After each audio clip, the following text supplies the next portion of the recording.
And what is going on, guys? We are live. Welcome to my review for tonight's edition of Monday Night Raw, where you're going to take a look and break down everything that took place on the February 24th, 2020 edition of Raw here, which of course took place from Winnipeg, Canada. And I thought we had a hot crowd on hand here. The first time that Raw was back in Winnipeg in over 15 years, they said.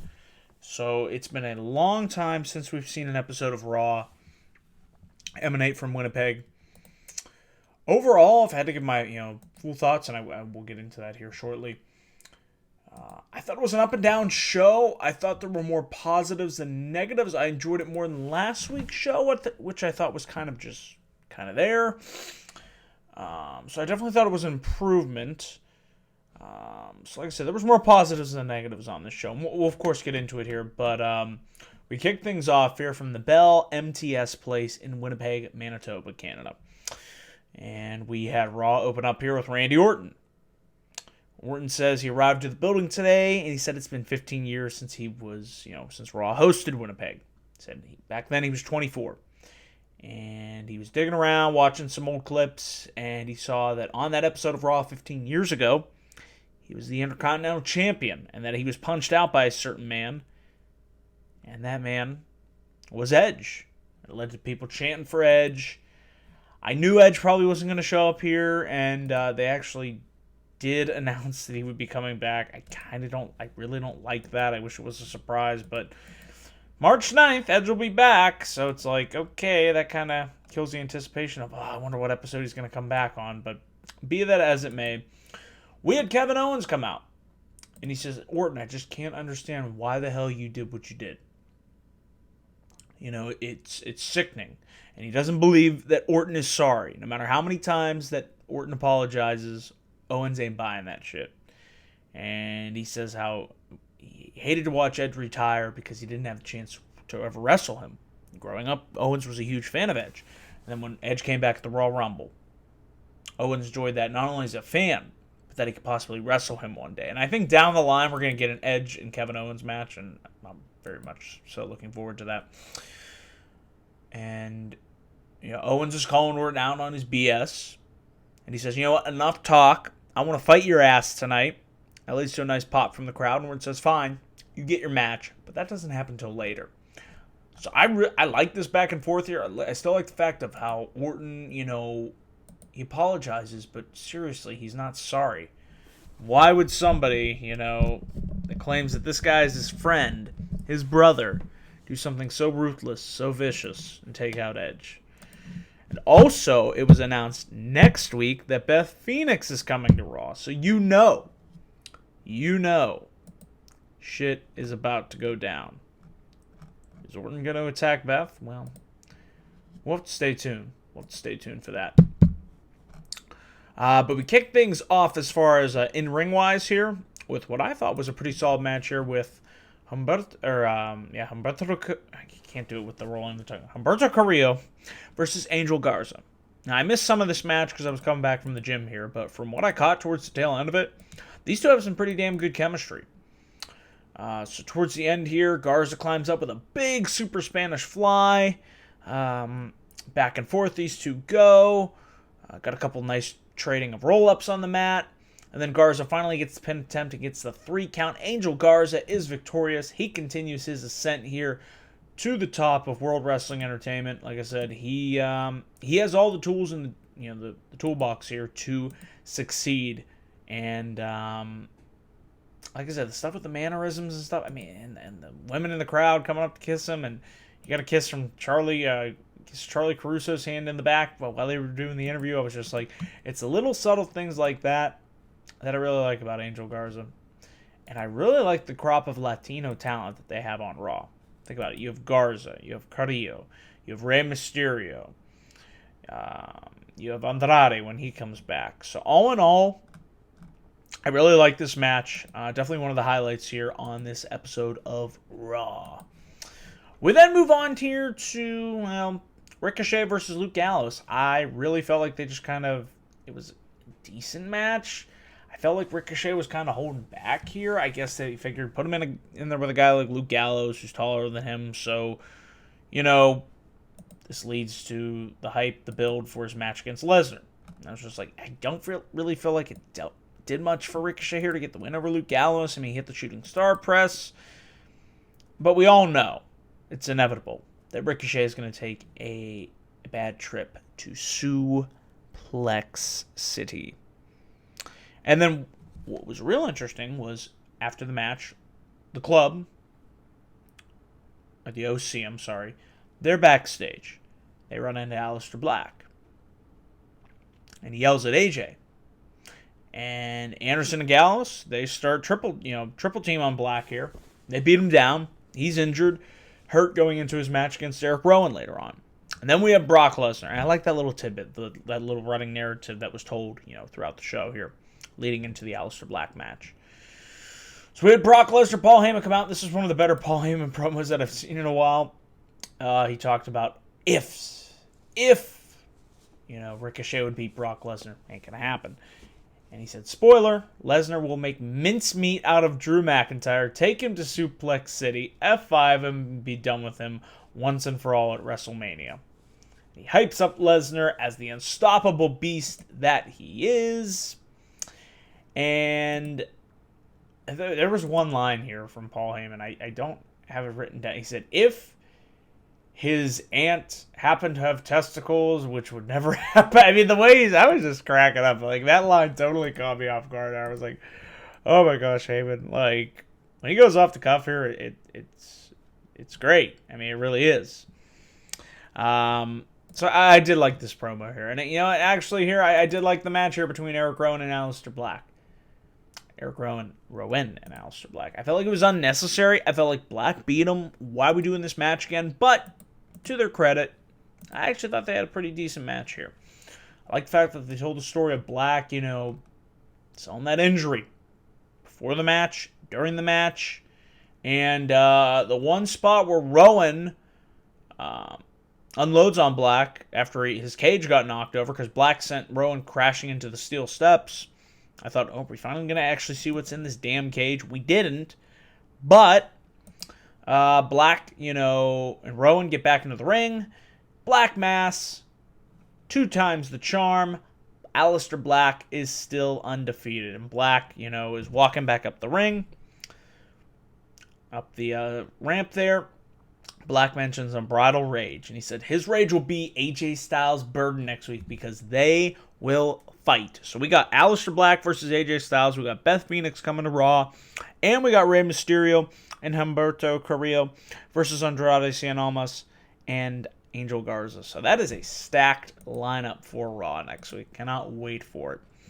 What I also really liked on this show was the sit-down interview that we did here with Drew McIntyre. There's Drew and Charlie Caruso in the back.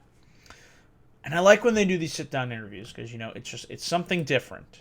And I felt like this really helped with the spotlight on Drew McIntyre's journey, going back 13 years ago when he came in as the chosen one. I remember watching this guy. I'm thinking, oh man, he has all the potential in the world, but it didn't really seem to work out for him. And he said nobody is to blame but himself.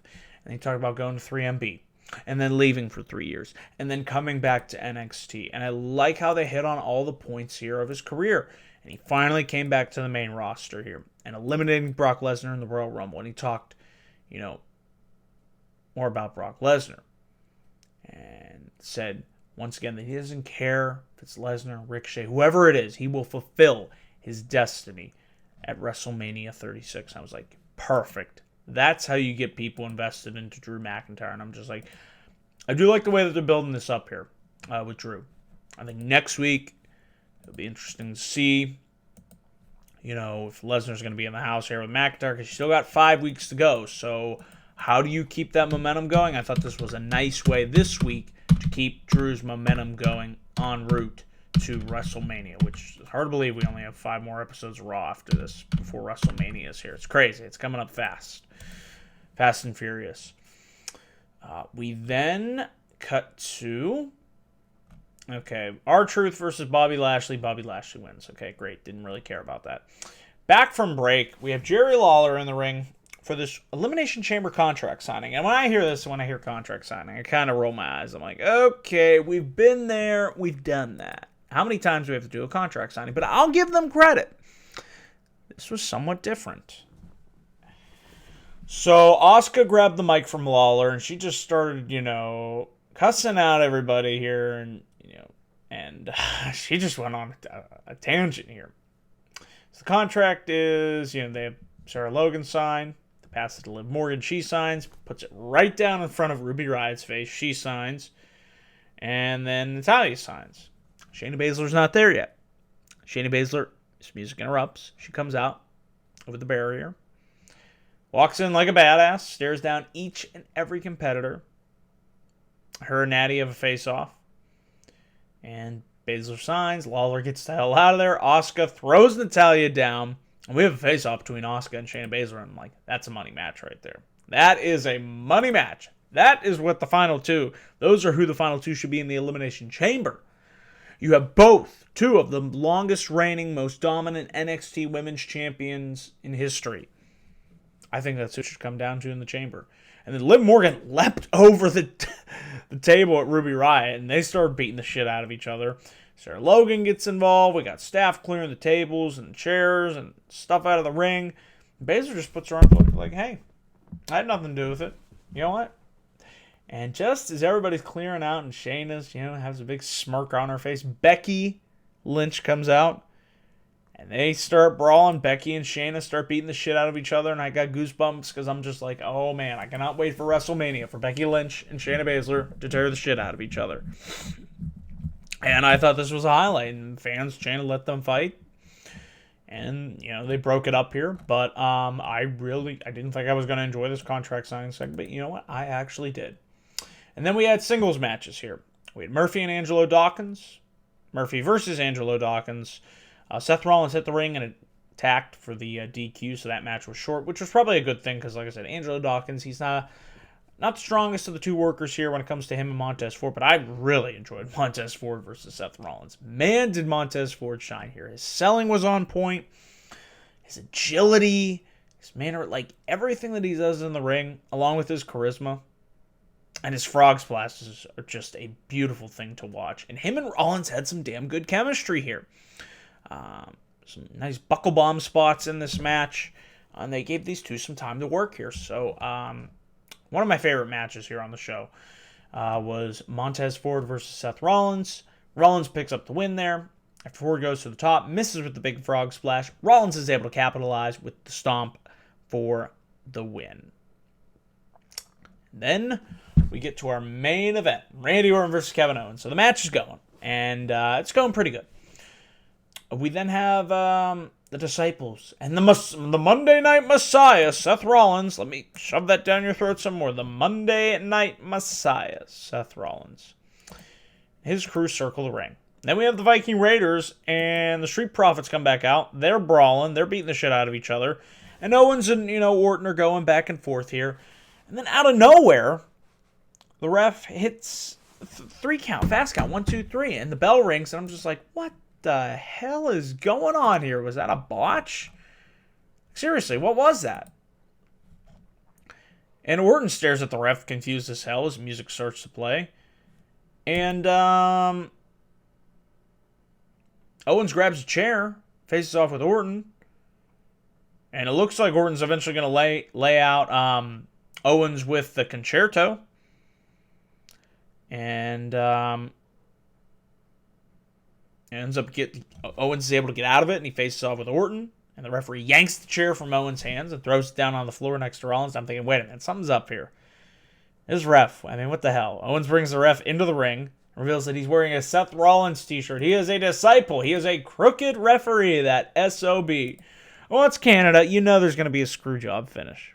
It's Canada. It's inevitable. And Owens drops the ref with a stunner for a big pop. Rollins is irate. He is yelling at Owens, and he's had it. He's seething. Owens gets a table, power bombs the ref through the table, and that's how we go off the air. I like that. It was a swerve. I didn't see it coming. I thought, okay, we're going to have a nice match here between Owens and Orton. But I like the swerve with the referee. Something different here. like I said, highlights of the show for me were, the main event, obviously. I liked Humberto Carrillo versus Angel Garza. The Paul Heyman promo. Erick, Rowan, and Aleister Black. Was a decent match there. Of course, the stuff with the contract signing and then Montez Ford versus Seth Rollins. So not the strongest episode of Raw, but I thought solid. I would give it a B-. Definitely an improvement from last week's show. So that is my review here, guys, for tonight's episode of Raw. If you guys are still tuning in to watch, I really appreciate the love and support you guys continue to give this channel here.